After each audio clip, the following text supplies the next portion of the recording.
The hum of the engines changes pitch.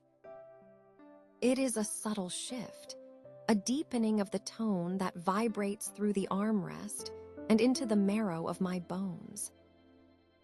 Outside the oval window, the endless black of the upper atmosphere has given way to a grid of amber and white, a sprawling constellation of city lights that stretches to the edge of vision.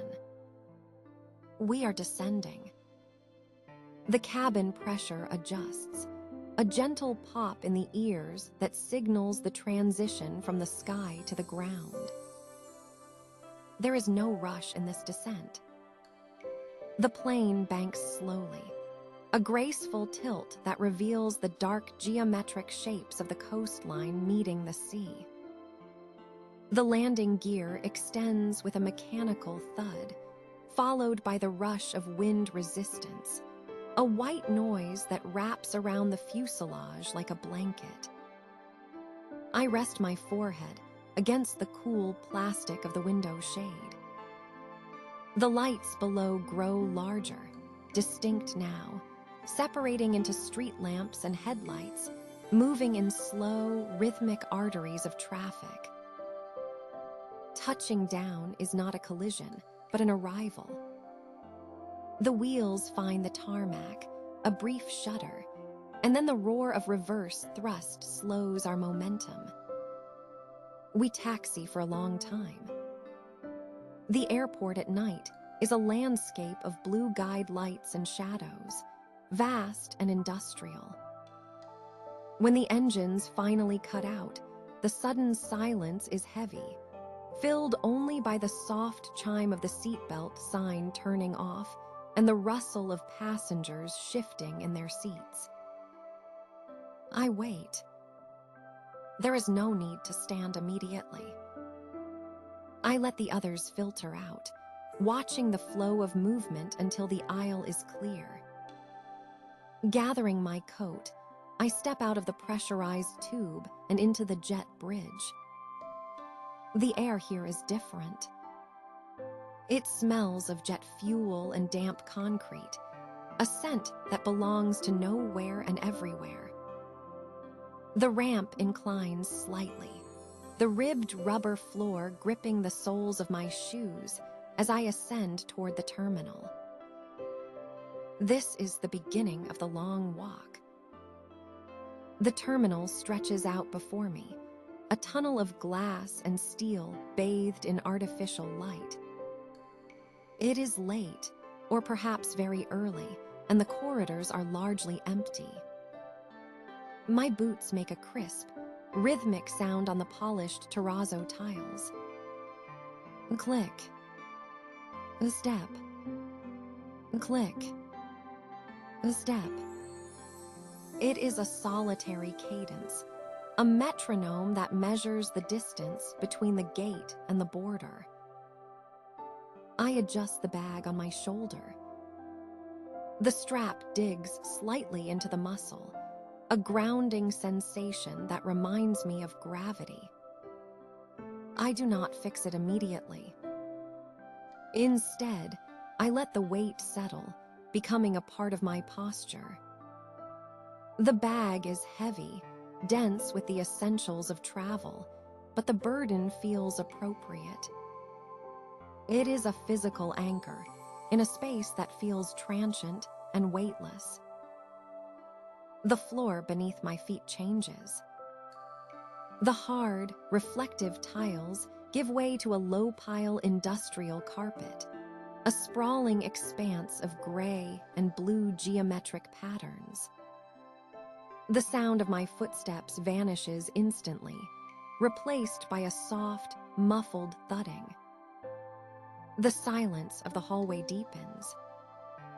Without the sharp report of heels on stone, the only sounds are the hum of the ventilation system and the distant, unintelligible murmur of a public address announcement.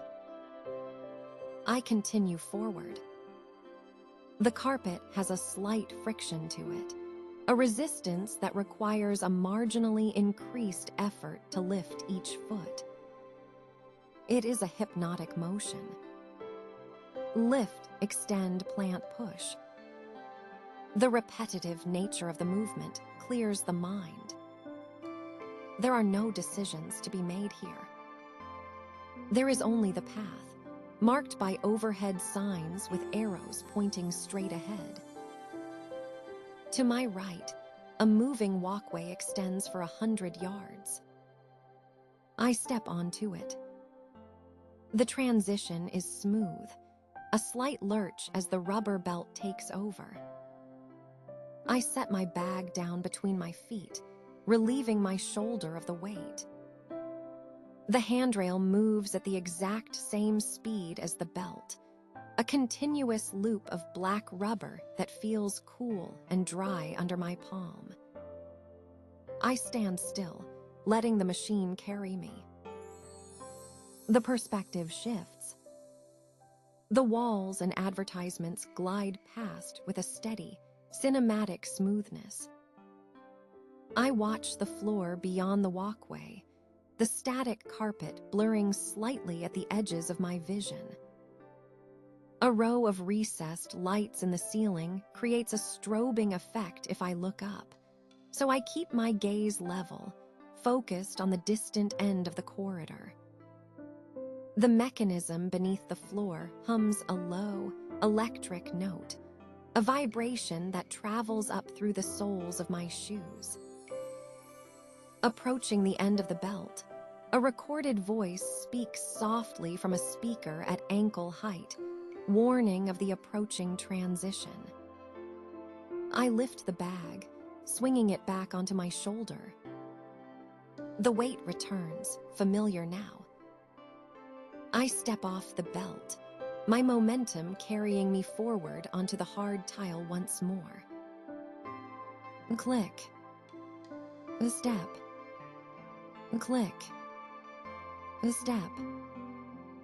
The rhythm resumes. The corridor widens, revealing floor-to-ceiling windows on the left. Outside, the tarmac is a theater of logistics. Baggage carts tow trains of silver containers. Men in high visibility, vests wave batons of orange light. It is a silent ballet, separated from me by inches of reinforced glass. I do not stop to watch. I keep the pace, the steady march of arrival. The hallway turns. The lighting here is warmer, softer. The harsh white of the arrival gate has blended into a pale yellow. I pass a row of empty chairs, their vinyl seats gleaming under the lights. A vending machine hums in a corner, its compressor cycling on with a rattle that echoes briefly before fading. I reach a section of the terminal where the floor is composed of large, slate-gray stone slabs. The texture is uneven, natural. My shoes scuff lightly against the grain of the stone. The sound is rougher here, a scratching whisper rather than a click. The seams between the stones are wide, filled with dark grout. I find myself timing my steps to avoid the lines, a childhood game played unconsciously in the solitude of the airport. My shoulder begins to ache, a dull, warm sensation radiating from where the strap rests. I switch sides. The movement breaks the rhythm for a fraction of a second, a stumble, a correction, and then the beat returns. Left, right, left, right. The air in this corridor is cooler. A draft drifts from somewhere ahead, carrying the scent of rain and cleaning fluid. I button my coat. The fabric rustles, a dry, papery sound that seems loud in the quiet space. Another moving walkway appears. I bypass it this time, preferring the solidity of the ground. I walk alongside the moving belt, matching its speed. A lone traveler stands on the walkway, gliding past me in the opposite direction, heading toward a connecting flight. We pass without acknowledgement, two objects in orbit, separated by a pane of glass and a stainless steel rail. The corridor seems to stretch on forever. It is a low-information valley, a place where time dilates. There are no landmarks, only the repetition of doors, signs, and lights. Gate 42. Gate 43. Gate 44. The numbers are abstract, meaningless markers of distance. I focus on the sensation of my socks, sliding slightly against the insoles of my boots. The friction creates a warmth that spreads through my feet.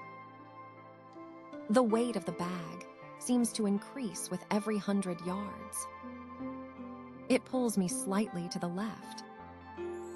I hook my thumb under the strap, lifting it an inch to relieve the pressure on my collarbone. The relief is temporary, but sufficient. I pass a bank of restrooms. The entrance is a dark alcove. The sound of a flushing toilet echoes, a hollow rush of water that resonates in the tiled space. Then silence returns. The floor changes again. This time, it is a polished synthetic material, white and seamless. It looks like ice. My reflection appears beneath me, a dark, inverted ghost matching my stride. The squeak of rubber soles is prominent here. A squeak. A step. A squeak. A step. It is a sharp, precise sound. I reach a set of escalators, descending to a lower level. I step onto the metal stairs. The handrail here is moving slightly faster than the stairs, forcing me to slide my hand forward every few seconds to maintain my balance. The descent is slow. I look down into the immigration hall. It is a vast, cavernous room with high ceilings and rows of empty switchback lanes. Stepping off the escalator, the sound of the terminal changes. The ceiling is high, swallowing the noise. The air is still. I walk toward the immigration counters. There are no lines. The maze of retractable belts stands open, a direct path to the glass booths. The officer takes my passport. The interaction is wordless, a series of practiced motions. He opens the booklet, scans the page, looks at my face, then back at the photo. The stamp descends. Thump. A heavy, decisive sound. He slides the passport back across the counter. I nod, a small gesture of thanks, and move through the gate. The baggage claim area is dimly lit, the carousels sitting like dormant beasts. I do not have checked luggage. I walk past the revolving belts, past the customs desk, where a lone official sits watching a monitor, and toward the sliding glass doors that mark the final threshold. The doors part with a pneumatic hiss. The air outside is a shock. It is cool, humid, and carries the distinct organic scent of wet earth and exhaust. It is the smell of Japan in the rain. I step onto the curbside. The pavement is wet, reflecting the neon glow of the bus stop signs. The noise of the airport interior, the hum, the announcements, the ventilation, is replaced by the sound of the city at rest. A distant siren. The tire spray of a passing taxi. The drip of water falling from the overhang onto the metal railing. I find the shuttle stop. The bus is already there, its engine idling with a deep, rhythmic shudder that vibrates the pavement beneath my feet. The driver takes my bag, stowing it in the undercarriage. I climb the steps, the rubber treads wet and slippery. The bus is nearly empty. I choose a seat near the back, by the window. The upholstery is a blue velvet, soft and slightly worn. I sit down, and the fatigue hits me all at once. It is a wave of heaviness that starts behind the eyes and rolls down to the shoulders. I lean my head against the window glass. It is cold, vibrating with the idle of the diesel engine. We pull away from the curb. The airport falls away in layers. First, the bright lights of the terminal, then the blue guidance lights of the runway, and finally the dark perimeter fences. We merge onto the highway. The journey into the city is a blur of motion and light. Rain streaks the window, turning the passing street lamps into long, glowing smears of amber and mercury. The rhythm of the tires on the wet asphalt is a steady hiss, a white noise that masks the quiet conversation of the couple 2 rows ahead. I watch the landscape evolve. Industrial warehouses give way to clusters of apartments, their balconies hung with laundry that is invisible in the dark. We pass over a bridge. Below, a river reflects the city lights, a black ribbon of oil and shimmer. The tires sing on the metal expansion joints of the bridge. Thud-thud. Thud-thud. The bus slows, navigating the narrower streets of the district. The neon signs become denser. Convenience stores wash the sidewalks in clinical white light. A lone cyclist waits at a traffic signal, their poncho glistening. We are close. The bus stops near the station. I disembark, the cool air waking me slightly. I retrieve my bag. The walk to the Ryokan is short. The streets here are quiet, the asphalt dark and clean. The houses are low, obscured by walls and gates. I can smell cedar and incense, faint traces lingering in the damp air. I reach the entrance. A wooden gate, illuminated by a low lantern. I step through, the gravel of the courtyard crunching softly under my boots. It is a distinct sound, sharper than the pavement, grounding me in the reality of the location. Inside, the lobby is silent. The wood floors are polished to a mirror shine. I remove my shoes, placing them in the designated cubby. The sensation of stocking feet on smooth, cool wood is immediate relief. My toes spread, released from the confinement of the boots. The room is simple. A key turns in the lock, a mechanical click that seals the world away. I slide the door shut. The space smells of tatami straw, a dry, grassy scent that is ancient and comforting. A low table sits in the center of the room. A paper lantern casts a warm, diffuse glow. I do not unpack. That is a task for the daylight. I lower the bag to the floor, letting it rest. In the corner, the futon is already laid out. It is a cloud of white against the golden weave of the tatami mats. I move toward it. My movements are slow, heavy with the accumulation of miles. I loosen my clothes, letting them fall, changing into the light cotton yukata provided on the shelf. The fabric is crisp, cool against the skin.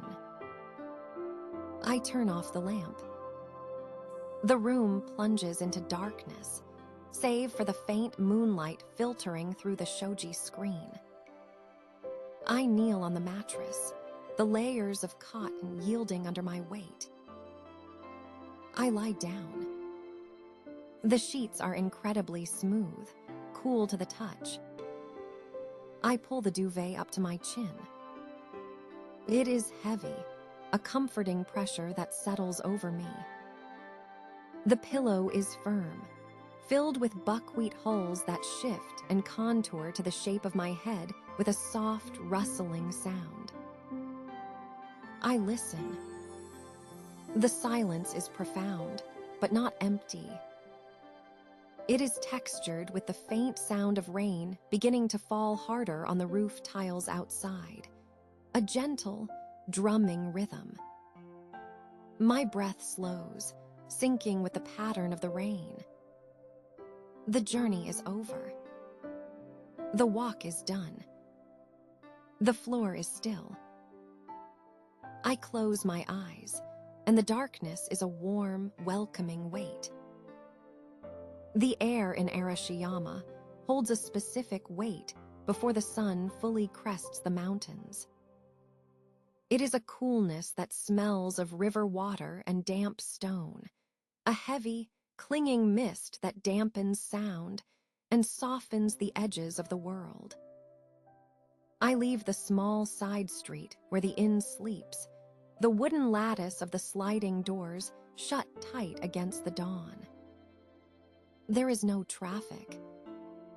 The vending machines hum with a low, electric vibration, casting rectangular pools of artificial blue light onto the asphalt. But beyond them, the town is painted in shades of charcoal and slate. My boots make a soft, scuffing sound on the pavement.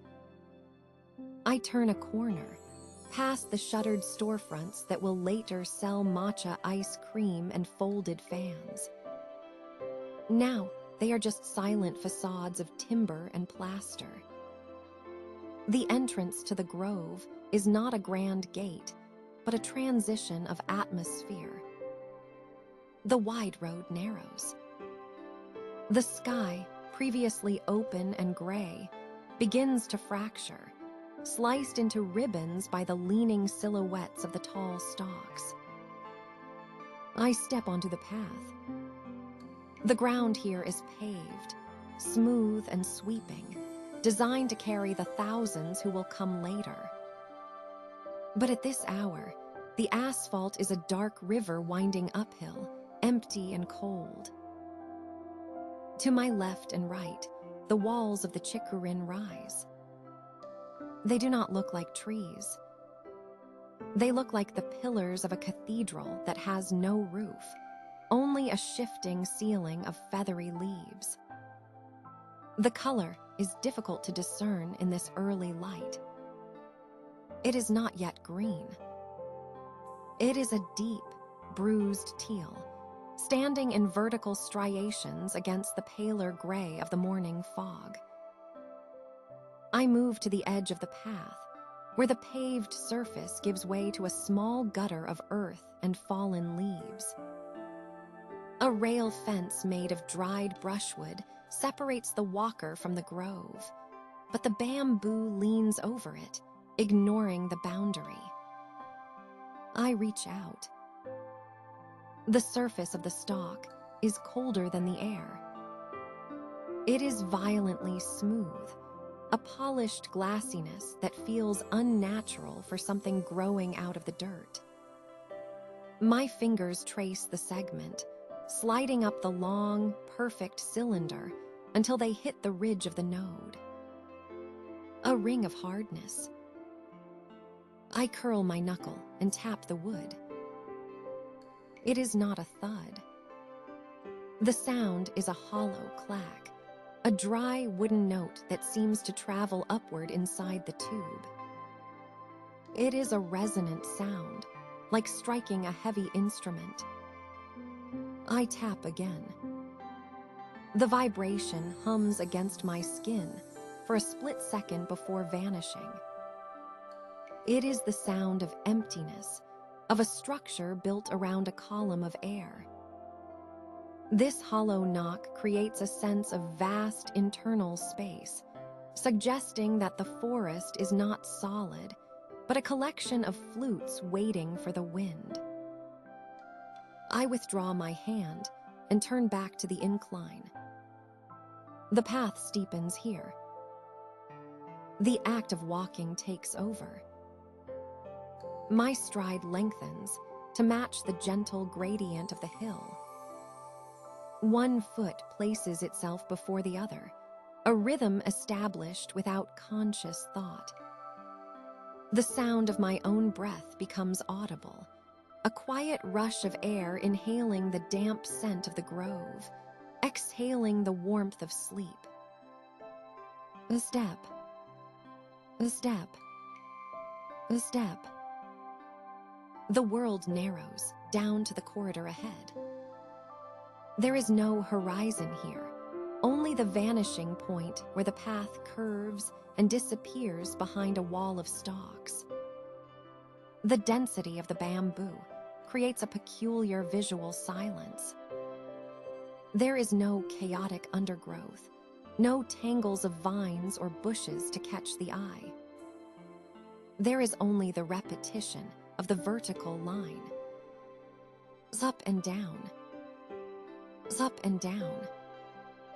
Thousands of parallel lines stretching upward, creating a screen that filters out the rest of the world. I listen to the rhythm of my boots. The rubber soles absorb the impact, mute and dull against the pavement. The friction of fabric, the leg of my trousers brushing against the other, creates a rhythmic swishing sound, like a metronome set to a slow, steady beat. There is no wind at ground level. The air around my waist is still and heavy. But high above, perhaps 50 feet in the air, the tops of the bamboo are moving. I can hear them. It is a sound distinct to this place, a dry, papery rustle that swells and fades like the breathing of the ocean. It sounds like water rushing over stones, a constant, high-frequency hiss that washes over the grove. I keep moving. The incline presses against my calves, a gentle demand for effort that warms the muscles. The repetition of the movement is hypnotic. Left foot, right foot. The visual landscape does not change. It is a continuous loop of green and gray, a tunnel that seems to have no beginning and no end. I do not look at a watch. Time here is measured in the changing quality of the light, not in minutes. The gray dawn is slowly surrendering to a pale, diffused whiteness. The mist that hangs between the stalks begins to glow, illuminated from within. It softens the vertical lines, making the distant bamboo look like brushstrokes in an ink wash painting, fading into the white void. My gaze rests on the ground a few yards ahead. I watch the texture of the pavement, the scattering of dried, brown bamboo leaves that have fallen from the canopy. They are long and lance-shaped, brittle parchment that crunches if I step on the edge of the path. The rhythm continues. The body moves of its own accord, carrying the mind along with it. There is no destination in this moment, only the process of ascent. The lungs expand, filling with the oxygen produced by this immense green lung. The heart beats a little faster, driving the blood to the fingertips, waking the senses. I pass a small clearing where the bamboo has been thinned, but I do not linger. I continue the march. The tunnel curves to the left, then gently to the right. The angle of the slope remains constant. It is a uniform exertion. The uniformity is the point. It strips away the need for decision. There is only one way to go: forward, upward, deeper. The sound of the wind above grows louder, a sudden surge that sounds like a wave crashing on a beach, yet there is no water. The stalks creak. It is a subtle sound, the friction of wood rubbing against wood high in the canopy. A groan of tension, followed by a release. I maintain the pace. The air is getting brighter. The teal color of the stalks is shifting, revealing the true, vibrant emerald underneath the morning shadow. The green becomes electric, intense, a color so saturated it feels as though it is vibrating. And then the light breaks through. The sun has cleared the ridge of the mountains to the east. It does not flood the grove all at once. It penetrates the density of the forest in shafts. Beams of solid gold slice through the mist, illuminating particles of dust and moisture that float in the air. This creates the zebra-stripe shadow crawl. I slow my pace to watch it happen. The sun strikes the dense row of bamboo on my right. Because the stalks are so close together, they act like the slats of a blind. They block the light, letting it pass only through the narrow gaps between them. The result is a barcode of light and shadow cast across the path.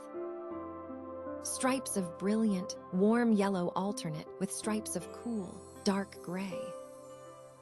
As the wind moves the canopy high above, the stalks sway gently. This movement causes the shadows on the ground to shift. The stripes crawl. They ripple across the asphalt like the skin of a living thing. The pattern expands and contracts, breathing with the wind. I step into the light. The warmth is immediate on my face, a stark contrast to the chill of the shadowed air.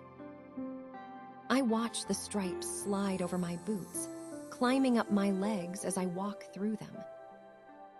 It is a visual rhythm that matches the auditory rhythm of the wind.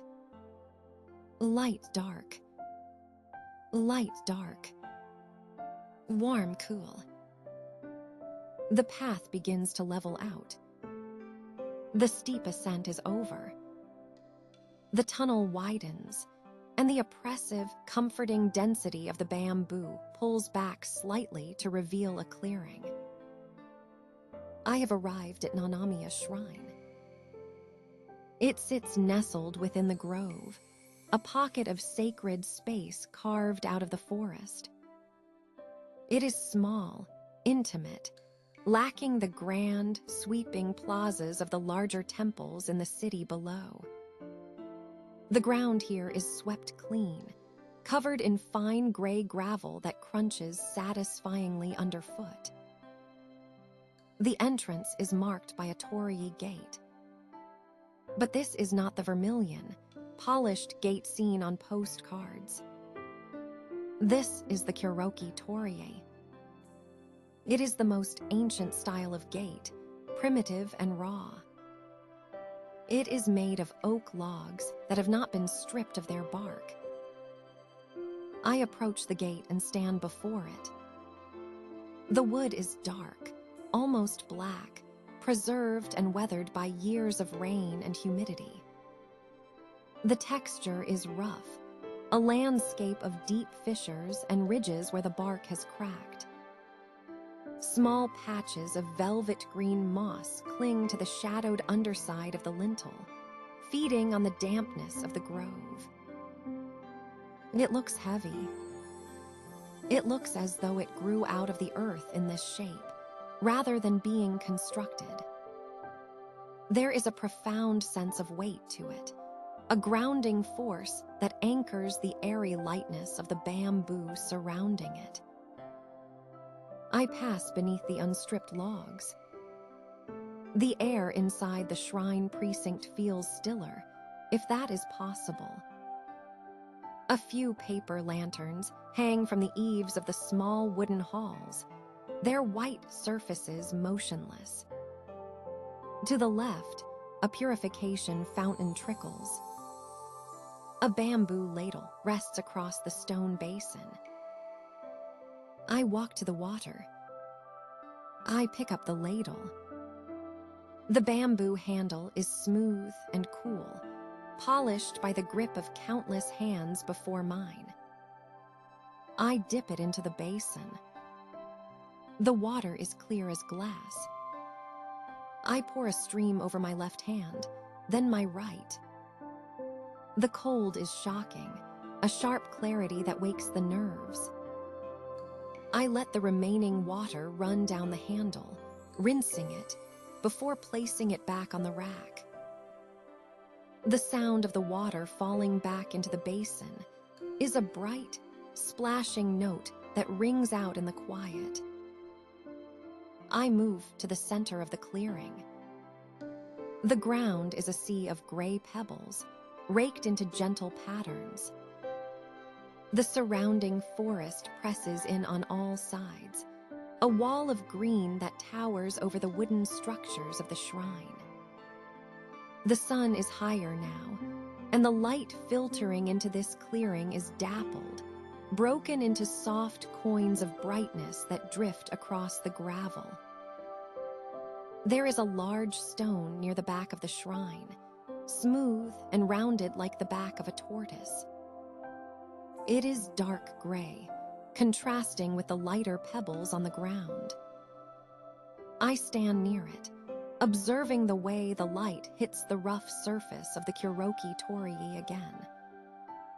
The bark looks like the skin of an elephant, ancient and wrinkled, holding the memory of the tree it once was. The wind picks up again. The sound of the bamboo ocean surrounds the shrine, a protective sphere of white noise. It washes away the silence, then recedes, leaving a quiet that feels deeper than before. I find a small wooden bench near the edge of the precinct. I sit. The wood is damp with morning dew, cool against my clothes. I lean back, letting my shoulders drop, releasing the tension of the climb. The zebra stripes of light have reached the shrine now. They paint the side of the main hall, moving slowly across the wooden slats. The smell of pine and damp earth rises as the sun warms the ground. I close my eyes for a moment, listening. The hollow knock of the bamboo is gone, replaced by the collective rustle of the leaves. The heavy, unstripped torii gate stands guard at the entrance, a dark silhouette against the brightening green. My breath slows, matching the lull in the wind. The morning has fully arrived, yet here, in the shadow of the stalks, the world feels suspended. I rest my hands on my knees, feeling the texture of the fabric, grounding myself in the stillness. The light shifts again, a slow, golden slide across my eyelids, and I let the moment drift, holding onto nothing but the sound of the wind in the high grass.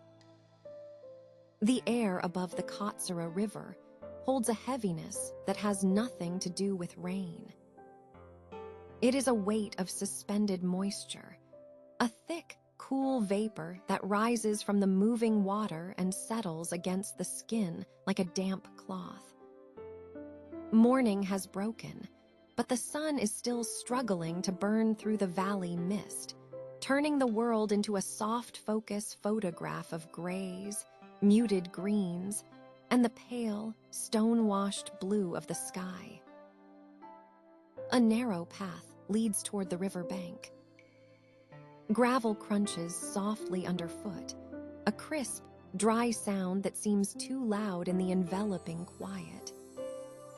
To the left, the water moves with a deceptive slowness. It looks like a sheet of hammered metal, rippling only where the current catches a submerged stone or drags against the depth of the channel. There is a smell here of wet earth and deep, cold water, a scent that is ancient and clean.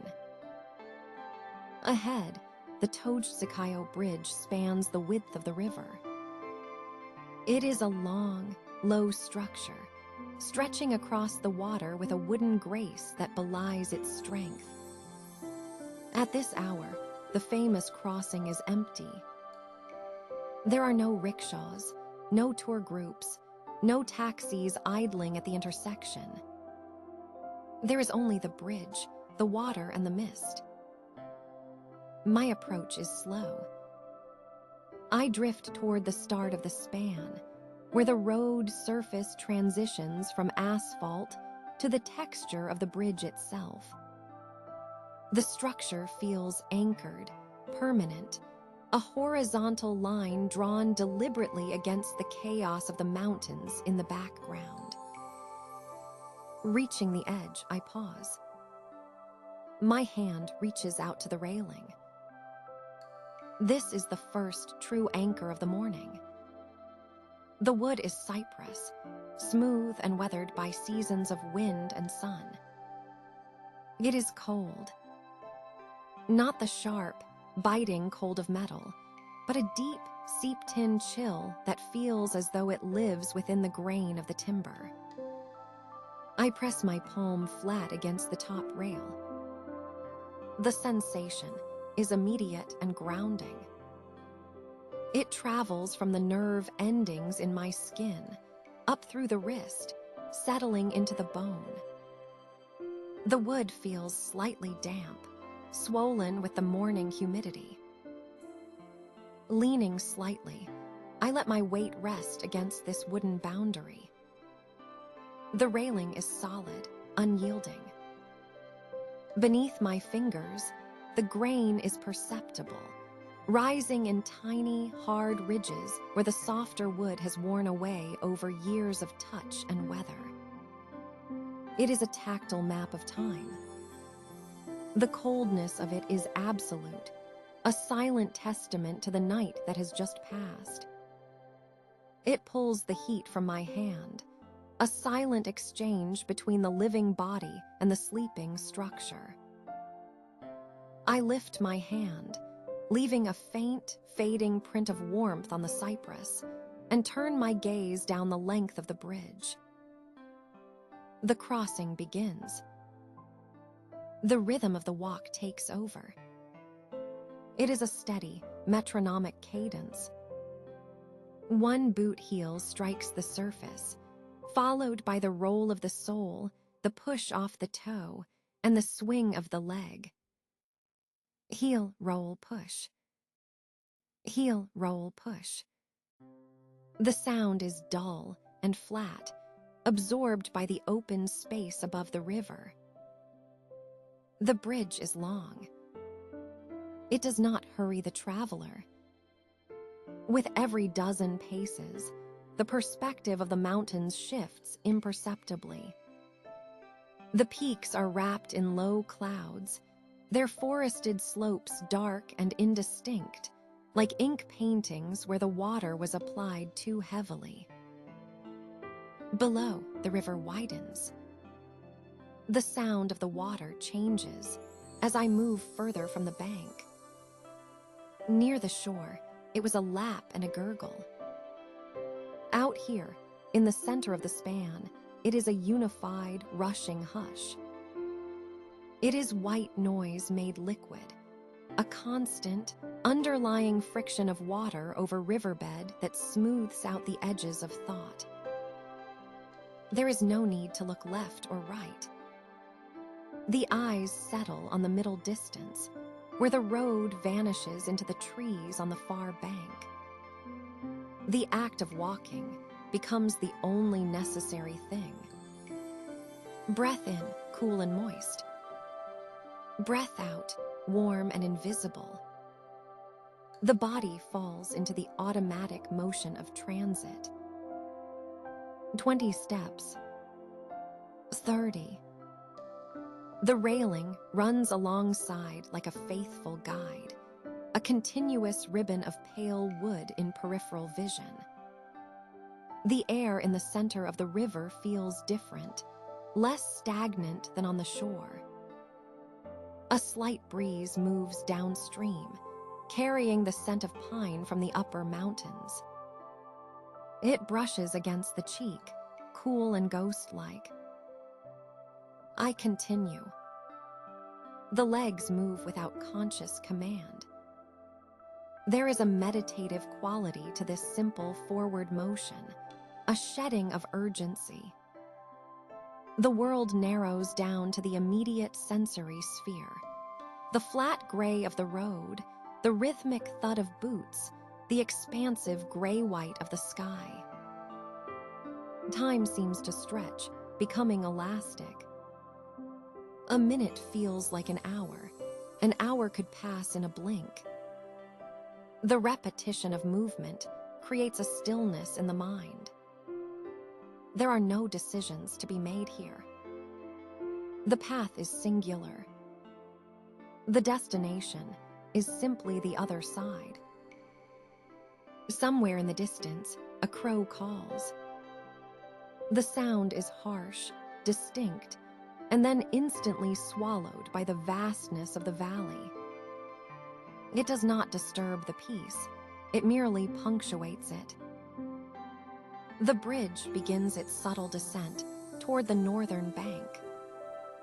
The texture of the soundscape shifts again. The rushing of the main channel fades, replaced by the quieter, shallower sounds of the river edges. The visual field fills with the approaching town, low buildings, shuttered windows, the dark tiles of sloping roofs. Leaving the bridge, the ground becomes solid pavement once more. The transition is felt in the knees, a slight change in impact. The road curves gently, leading away from the water and into the heart of Arashiyama. The town is sleeping. The shops that line the main street are closed, their metal shutters pulled down tight. These shutters present a wall of corrugated gray, a stark contrast to the lively displays that will appear later in the day. Now they are just texture, vertical lines of metal, locked and silent. I move past them. The sound of my footsteps echoes slightly more here, bounced back by the building facades. It is a hollow, lonely sound, but not sad. It is the sound of solitary ownership of the morning. A traffic light hangs above an intersection, cycling through its colors for no one. Green, yellow, red. The light reflects off the damp asphalt, painting slick, colored streaks on the ground that vanish as the cycle changes. I wait for the green, though there are no cars. It feels right to respect the rhythm of the machinery, to stand still and let the red light bathe the empty street in a soft, crimson glow. Green. I cross. The road narrows. The buildings crowd closer together. The air here is stiller, protected from the river breeze. It holds the faint, lingering scent of yesterday's charcoal fires and sweet bean paste, a ghostly reminder of the crowds that have gone and will return. But for now, the street belongs to the mist and the early riser. To the right, the entrance to the Randon Arashiyama station appears. It is not a station in the grand, imposing sense. There are no heavy doors or ticket barriers. It is an open space, a plaza that invites the street inside. I drift into the station area. The ground here is paved with smooth, light-colored stones. The space is defined not by walls, but by pillars. This is the Kimono Forest. Hundreds of cylinder-shaped pillars stand in rows, creating aisles and pathways. They are tall, perhaps 2 meters in height, made of clear acrylic. Inside each tube is a roll of fabric. I step into the forest of pillars. The silence here feels different, more contained, more intimate. I move slowly down one of the aisles. To my left and right, the pillars stand like frozen sentinels, guarding the quiet of the station. The fabric inside the tubes is kyoyuzen, the traditional dyed silk of Kyoto.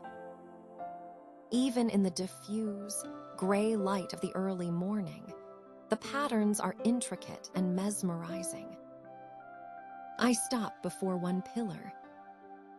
The fabric is a deep, rich indigo, scattered with patterns of white cherry blossoms. The cloth looks soft, despite being encased in hard plastic. The weave of the silk catches the ambient light, giving it a subtle sheen. Moving to the next, the colors shift to a vibrant vermilion, decorated with golden fans and flowing ribbons. The patterns are a visual rhythm, a repetition of nature and geometry that mimics the rhythm of the walk across the bridge. I wander deeper into the installation. There is a maze-like quality to the layout. The pillars create corridors of color. Some are pale pink with geometric hemp leaf patterns. Others are moss green with winding ivy. They are beautiful in their stillness. Without the backlighting that illuminates them at night, they feel more organic, more like a dormant garden waiting for the sun. I pause in the center of the forest. The sheer number of patterns is overwhelming, yet the effect is calming. It is a library of texture and color. I trace the line of a pillar with my eyes, from the stone base up the clear, smooth side to the capped top. They are perfect cylinders, uniform in shape but unique in soul. The station platform lies just beyond the forest. It is a simple, low platform open to the air. The tracks end here, hitting the bumper stops with a finality that marks the end of the line. I move toward the platform edge. The rails are silver ribbons, polished bright by the wheels of countless journeys. They stretch out from the station, curving away into the residential neighborhood, disappearing between fences and backyards. A faint sound vibrates through the air. A low hum. From around the bend, the tram appears. It is a single car, painted a deep, royal purple that seems to absorb the morning light. It moves with a slow, heavy grace, the steel wheels singing a high-pitched song against the rails as it navigates the curve.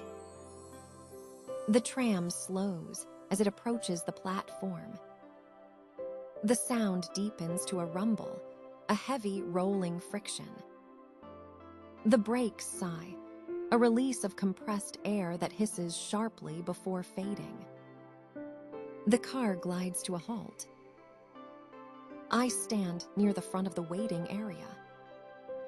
The doors of the tram fold open with a mechanical clatter, but no one steps off. The driver, a silhouette in a uniform cap, moves efficiently at the controls. Then comes the sound.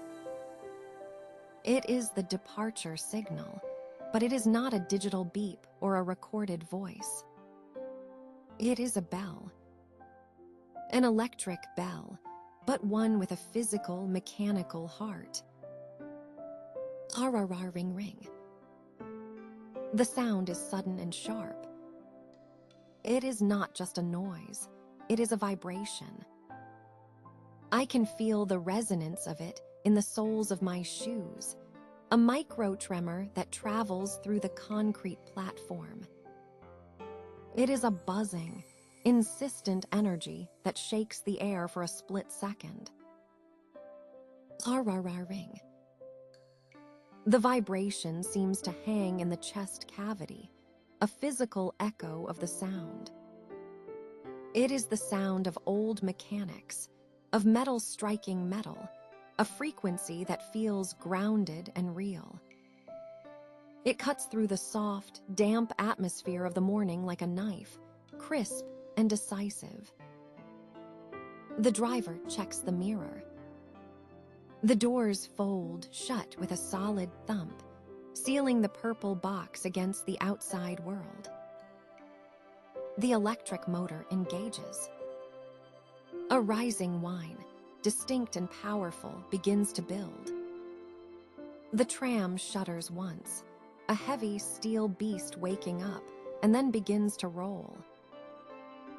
The wheels grind slowly at first, then find their rhythm. Clack, clack. Clack, clack. The purple car moves away from the bumper stops, sliding past the kimono forest. The colorful pillars reflect in the passing windows, a blur of indigo, crimson, and gold streaking across the glass. I watch it go.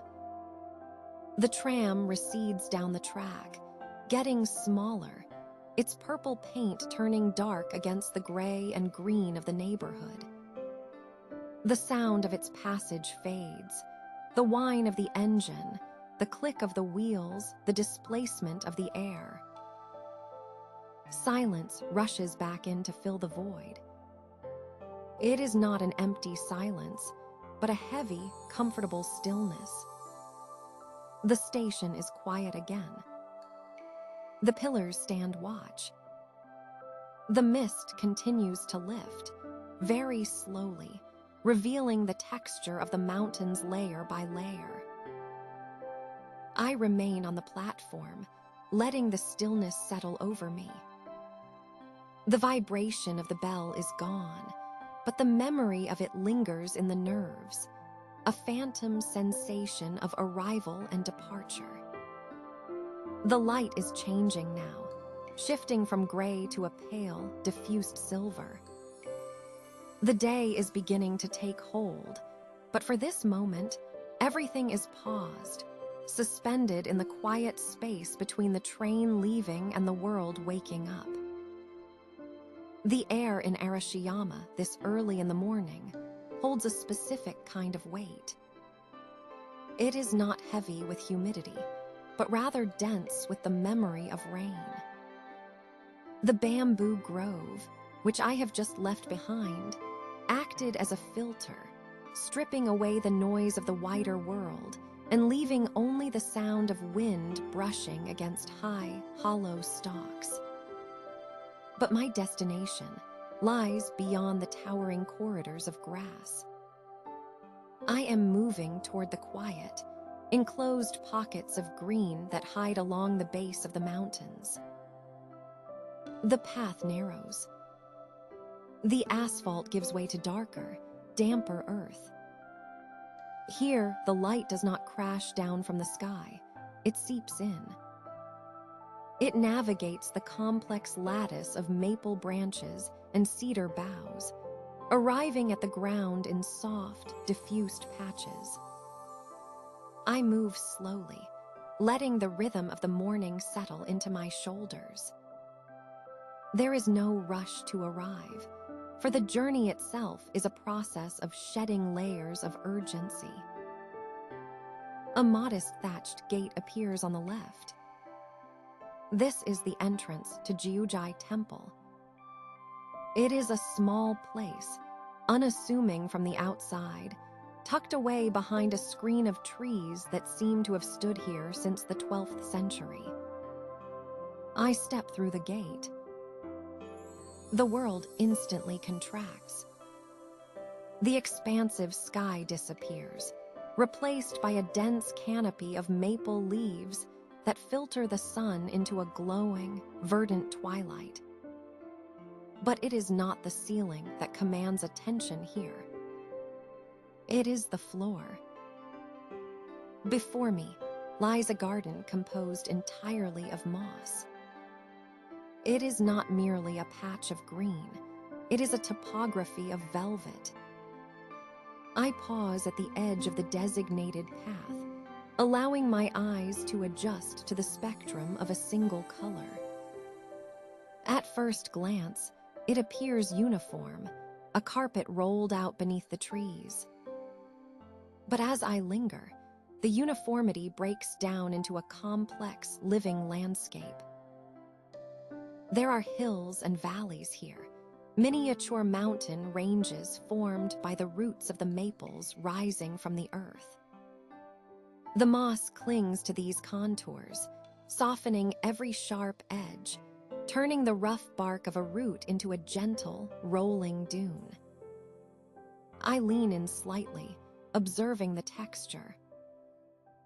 Some sections are comprised of tiny, star-shaped tufts, prickly and bright, catching the stray beams of sunlight like microscopic emeralds.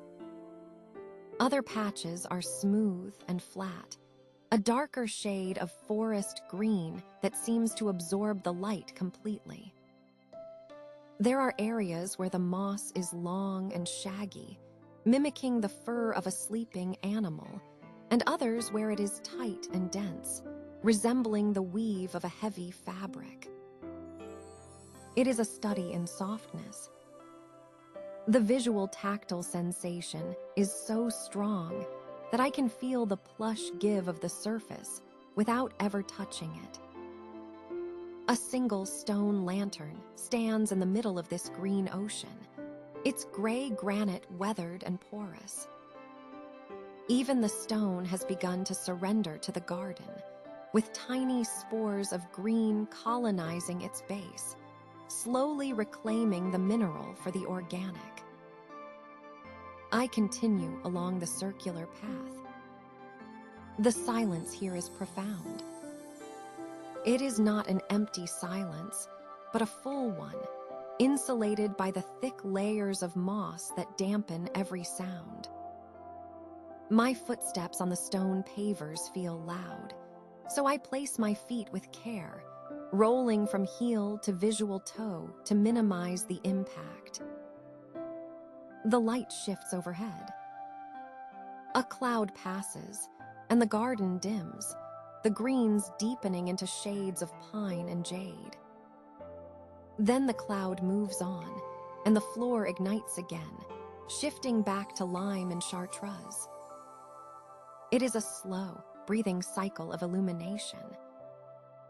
I watch a single maple leaf, brown and curled from the previous season, resting atop the vibrant green cushion. The contrast is stark, the brittle, dry remnant of autumn against the lush, damp persistence of spring. Leaving Jiujai feels like waking from a lucid dream. I step back out onto the road, the brightness of the unshaded day feeling momentarily harsh. I turn upward, toward the slopes of Mount Augura. The road winds, rising steadily. The grade is gentle but persistent. My breath finds a new cadence to match the incline. The air grows cooler as I ascend, carrying the scent of damp pine needles and wet stone. This is the approach to Akachi Sanso Villa.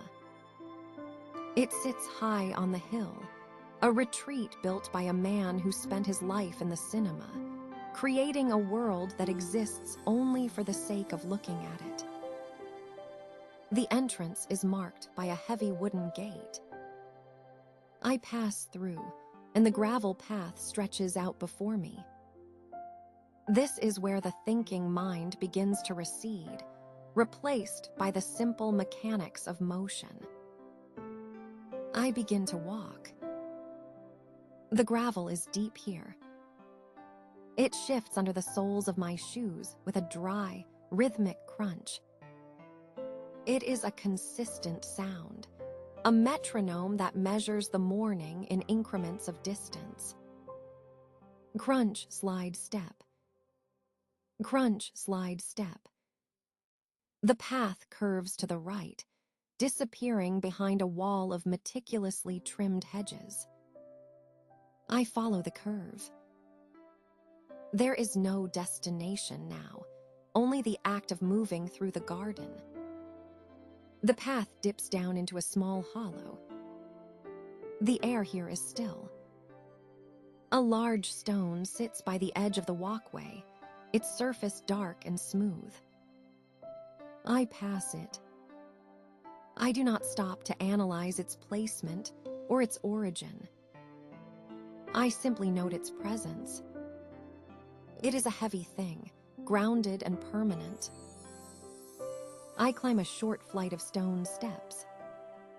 1, 2, 3, 4. The muscles in my legs contract and release. The sensation is warm and familiar. At the top of the stairs, the view opens up. To my right, the city of Kyoto lies in the basin below, a haze of gray and blue tiles. To my left, the mountain rises sharply, a wall of untamed green. I keep walking. The path levels out. It is flanked by pines now, their trunks twisting in slow, agonizing spirals. The bark is rough, plated like armor. The needles are long and soft, brushing against the air.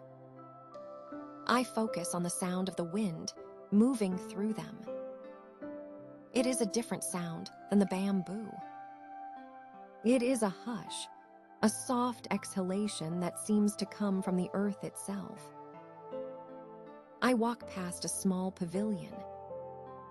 It is empty. The wood is weathered to a silver gray. I continue.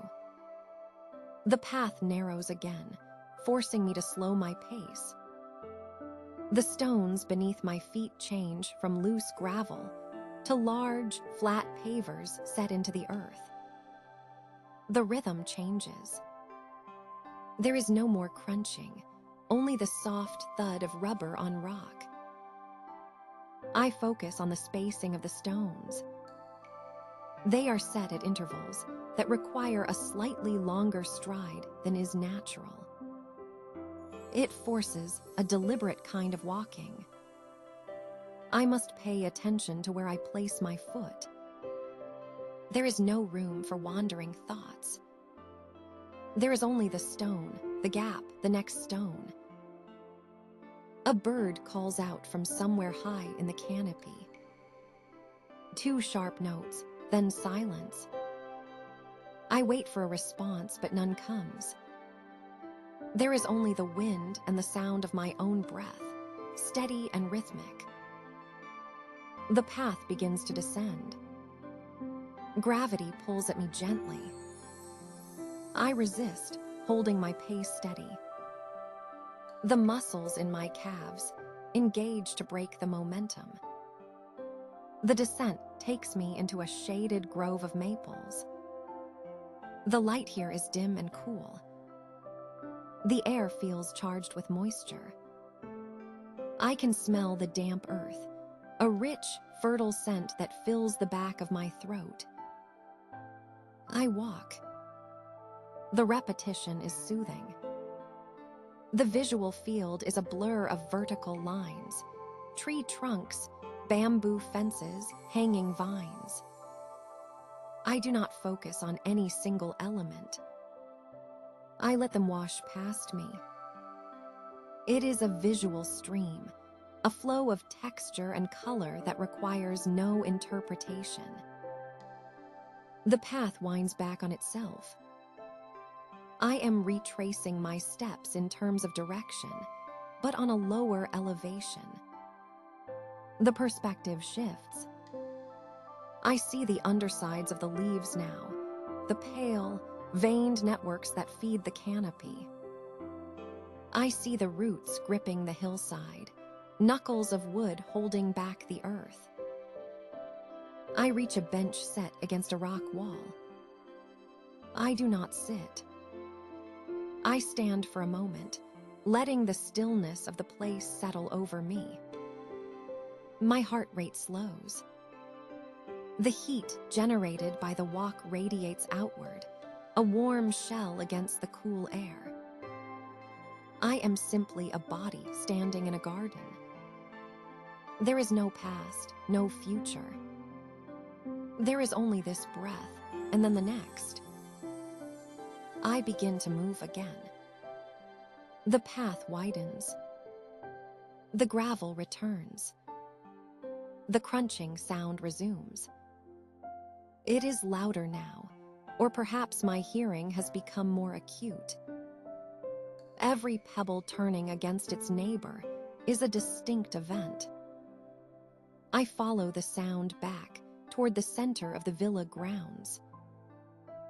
The walkway leads me toward the tea house. It is a structure of light wood and paper screens, nestled among the bamboo.